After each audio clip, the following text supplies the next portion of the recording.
আচ্ছা দেখো এখানে কি বলছে, বাংলাদেশের একটি পৌরসভার মোট জনসংখ্যার ৮০,৬৯৯ জন পুরুষ ও ৭৬,৬৪৪ জন নারী। সংখ্যা দুটি উচ্চস্বরে পড়ি, কথায় লিখি এবং অঙ্কগুলো স্থানীয় মান নির্ণয় করি। তাহলে আমরা এটা কী করবো, প্রথমে বলছে সংখ্যাগুলো উচ্চস্বরে পড়ি, তাহলে আমরা পড়ি সংখ্যাটা কি, প্রথম সংখ্যা দিয়ে কী আছে ৮০,৬৯৯।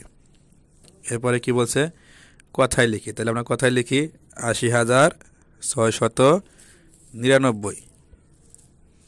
এরপরে কি বলছে সংখ্যাগুলো স্থানীয় মান নির্ণয় করি, তাহলে আমরা স্থানীয় মান দেখি। প্রথমে এটা কী আছে একক, দশক, শতক, হাজার, অযুত। তাহলে প্রথম সংখ্যাটি পর্যন্ত আছে, অযুত পর্যন্ত আছে। তাহলে আমরা দেখি একক কত ৯, ৯ একক সমান কত ৯।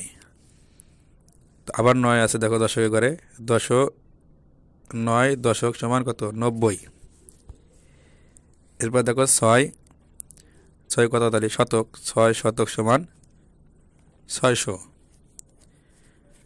এরপর তো হাজারের স্থানে কত আছে ০, তাহলে এখানে ০ কত হাজার, তাহলে এখানে আমরা ০ লিখে ৩টা ০ দেবো হাজার। এবার দেখো আছে অযুত, অযুত স্থানে কত আছে ৮, ৮ অযুত সমান কত ৮০,০০০। এরপরের সংখ্যা দেখো, এরপরের সংখ্যা বলছে আমরা উচ্চস্বরে পড়ি ৭৬,৬৪৪।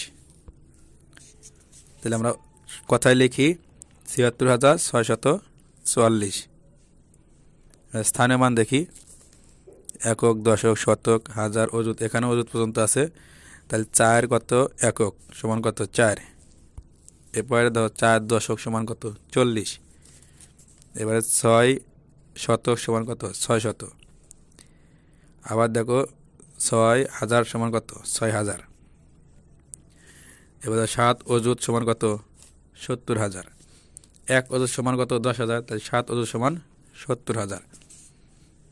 তাহলে আমরা অঙ্ক এভাবে লিখব। প্রিয় ভিউয়ার্স, তৃতীয় শ্রেণীর অঙ্ক বিষয়ে ধারাবাহিক ভিডিও পেতে আমাদের চ্যানেলটিকে সাবস্ক্রাইব করে রাখুন এবং আপনার মূল্যবান মতামত কমেন্টের মাধ্যমে জানিয়ে দিন। ধন্যবাদ।